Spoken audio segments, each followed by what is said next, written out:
For the first time in over 30 years, the U.S. is hosting the World Cup, along with Canada and Mexico. But let's address the elephant in the room, because right now, America is a mess, especially on the international stage. Between the current war in Iran, the Trump administration's ties with Israel, and immigration enforcement at home, how are we even able to have company at a time like this?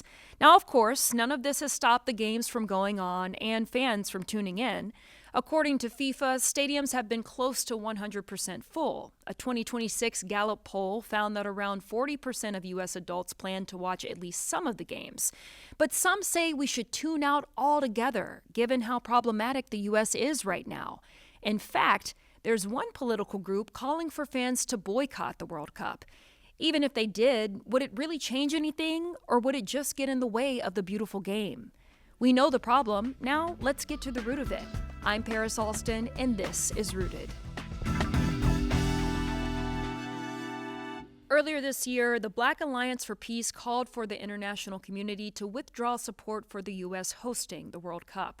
When it was clear the games would go on, the human rights organization shifted its focus to responsible viewing. We talked with human rights activist Ajamu Baraka about what a boycott would accomplish. So, Ajamu, why is this boycott necessary? Well, the Black Alliance for Peace, as an organization committed to human rights, committed to anti-oppression struggle, we believe that it was imperative that we raise our voices in opposition to FIFA allowing the United States of America to hold this event within the bounds of its territory. Why? Because in the last few years, the U.S. has been clearly implicated in crimes against humanity, war crimes, and the ultimate crime, which is the crime of genocide. It is complicit in the crime of genocide against Palestinians in Gaza. Along with the situation with Gaza, we said that we're not going to stand aside and allow for the U.S. to impose a siege on Cuba, to engage in international lawlessness with a war of choice against Iran, and that it was important for us as African people, as Black people in the U.S., to raise our voices and demand that the games be moved from the U.S. Once those games were in fact not moved and were implemented in the U.S., we had to take the next logical and moral position, which was to call for an international boycott of the games. But Ajamu, if I am a die-hard soccer fan and I'm so excited about watching the World Cup and it being here, why should I care about what the U.S. is doing on the international stage? Well, we'll remind everyone who enjoys football like I do that we also are human beings. And we need to understand what is the objective of the games taking place in the U.S. And it is to normalize the activity of the U.S. state that's been involved in undermining the humanity of people around the world.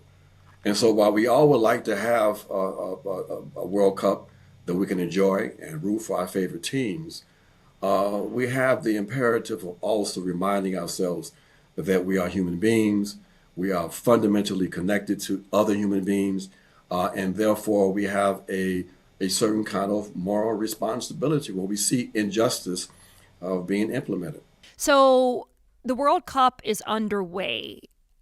With that said, I'm curious how effective this boycott could be at this point, and what would be considered a win for you? Well, we made the call before the games started, of course, but now the games are here. So what we have been doing is we have shifted our focus to the local levels, those 11 cities where the games are actually taking place, to ensure that we have mechanisms in place that would assure that the fundamental human rights of people who are attending the games, going to the Fan Fest, that they're going to be protected.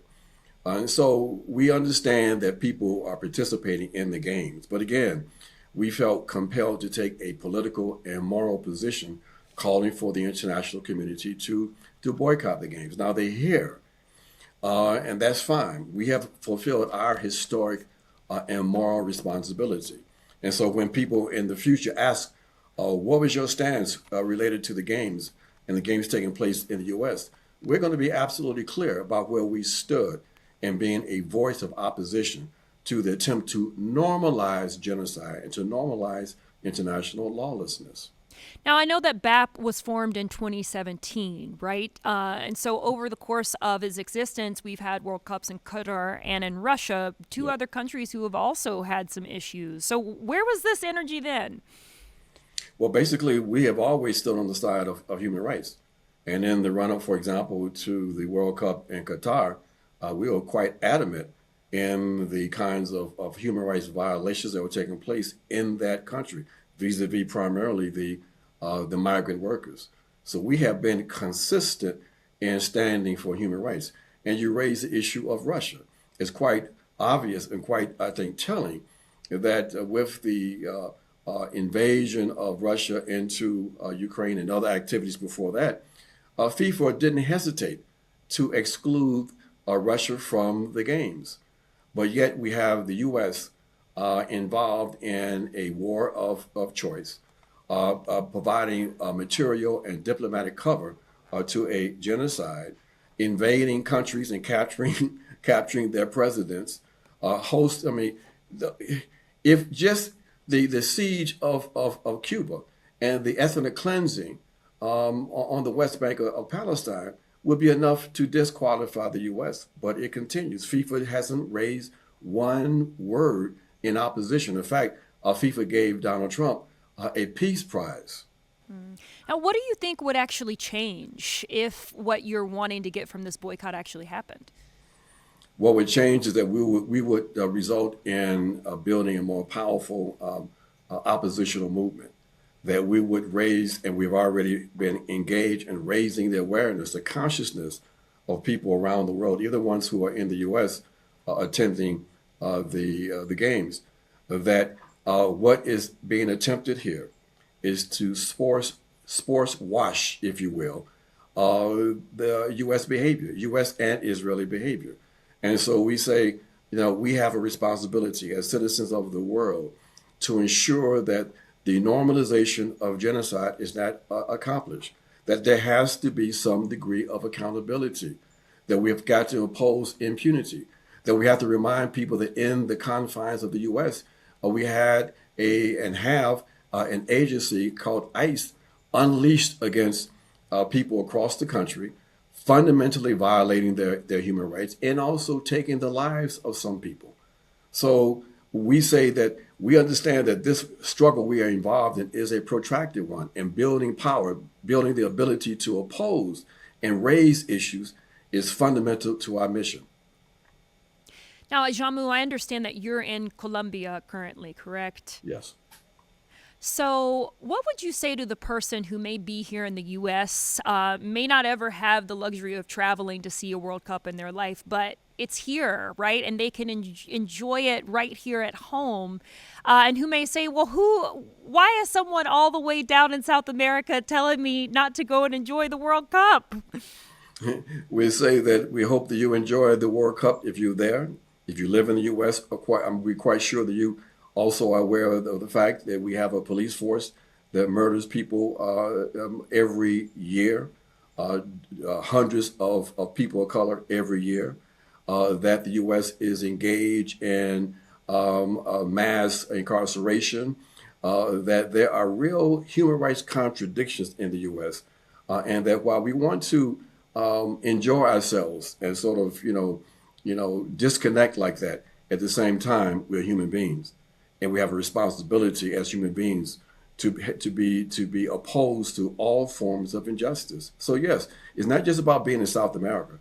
It's about our collective identity as human beings. Has the U.S.'s actions internationally, is that part of what's pushed you to move to Colombia? That is fundamental. No, not to move to Colombia. Basically, as an internationalist, and the Black Alliance of Peace is in fact an international entity. We're based, and our primary work is in the U.S., but we come out of the traditional Black internationalist tradition, and that we see ourselves as part of global humanity. And so as a consequence, we are working not only in the U.S., but we are working here in the Americas. We are opposed to U.S. Policies in this region, as we are attempting to build this North-South project, which is to link up the people of the so-called global South with communities in the so-called global North to defend human rights, to expand human rights, and to bring about a new world in which all of us can experience real social justice. So our struggle is not confined to any national entity. It is, in fact, an international one against international systems. And I'm glad you mentioned that, because a lot of the discourse around this World Cup has been looking at all of the Afro-descendant representation, from the players to, teams like Curacao or Cape Verde, right? Having these really amazing showings in this tournament and getting on some people's radar for the very first time. So I'm curious if you think there could have been an opportunity there to build Afro solidarity, Afro-diasporic solidarity, instead of trying to push people away from engaging with the sporting event. Oh no, we have definitely taken full advantage of the fact that we've had teams from various parts of the global South, in particular from Africa, traveling to the U.S., and we have stood in solidarity with some of the outrageous behavior that have been melted out to these teams. The Senegalese that were treated like criminals on the tarmac of the airport. The fact that you have teams that qualified to participate in the U.S., but yet their fans couldn't travel to the U.S. The fact you had countries like Morocco at the last minute having their tickets taken from them. So that solidarity has been there, and it is resulting in a strengthening of our international standing and our international work. So yes, no, it's not an either or for us. It is part of movement building. And so yes, and they understand, and in fact, they support, even as they participate in the World Cup, because they have a certain kind of political consciousness. They understand and support the call that we made for the international community to raise these issues and to, in fact, boycott the games. And we know that sports are such a ripe place, right, to be boycotting and to sort of interject with political action, because so many people are watching. I'm thinking about the NAACP and the Congressional Black Caucus, which recently have been calling for players, for instance, to not participate or not engage with some of these big name universities in their sporting programs because of the voting rights suppression that is happening here in the American South. So would it have been more effective to ask the players in the World Cup to boycott versus the spectators? Oh, well, that was a conversation that was had, because we built what we call the Anti-Fascist Football Coalition. And we've been in contact with various football associations and directly with some teams.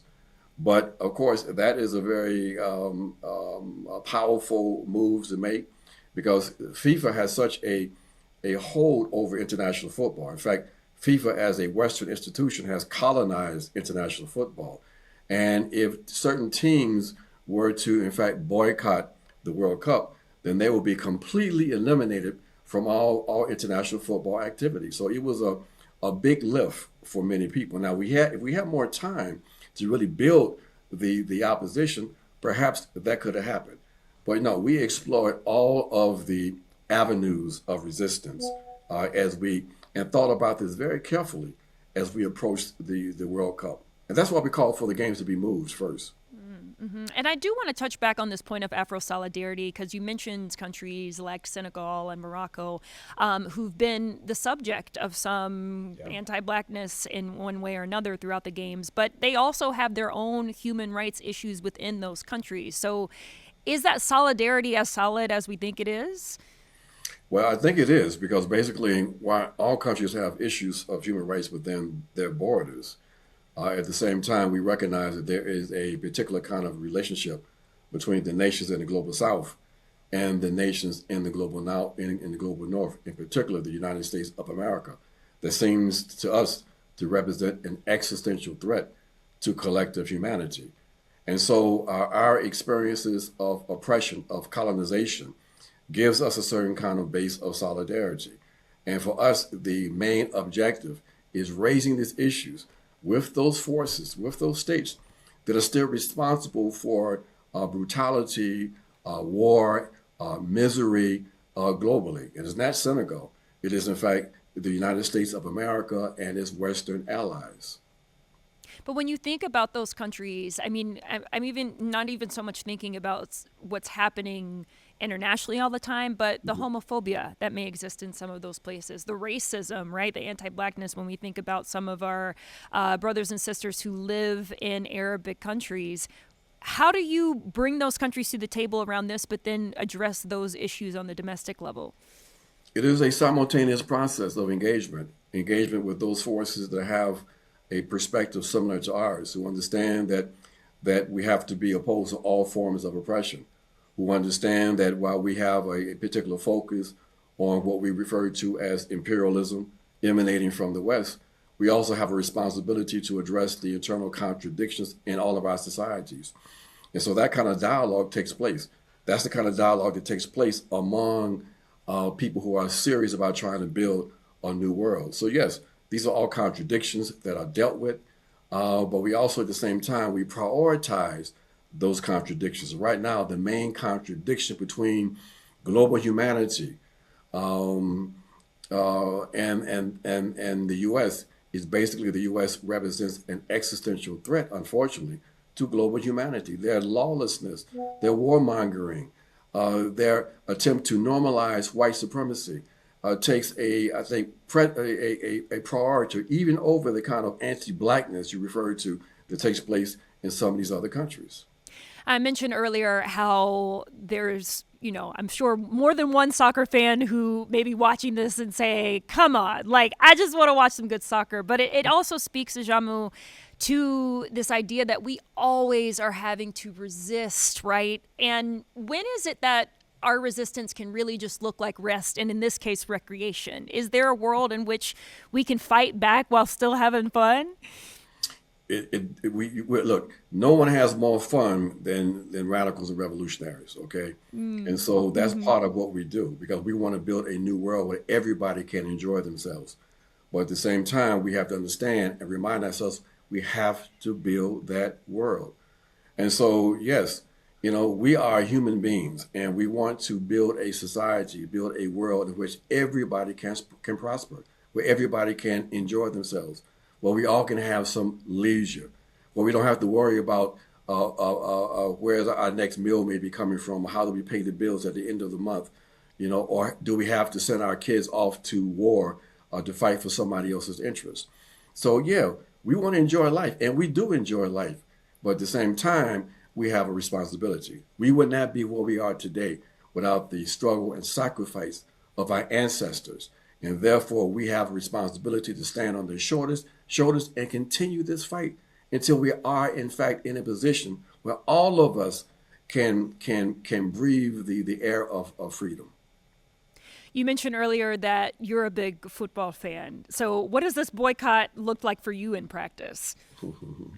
Well, while we emphasize the international community boycotting the U.S., it doesn't mean that we don't have certain teams that we like to see advance. And so we're not telling people who don't look at the games, enjoy yourself, but also remember what we have to also do. And that's why we have our activists at these various games. For example, today they're going to be, or in the next day or so, they're going to be where the Germans are playing to remind the German public that you can't make a Palestinian flag illegal. That in the English team, we're reminding the fans that it's absolutely obscene that if you just say the word, I stand with Palestine action, you could be brutalized and put in jail. So, we say enjoy the games again, but also enjoy the fact that we are part of a human community, and that because of our common humanity, we have certain kinds of responsibilities. Well, this is certainly something I'll be taking into my own World Cup viewing, and hopefully you will too. That's it for this episode of Rooted. Be sure to keep up with us on our social channels, and until next time, stay active, stay informed, and as always, stay tuned.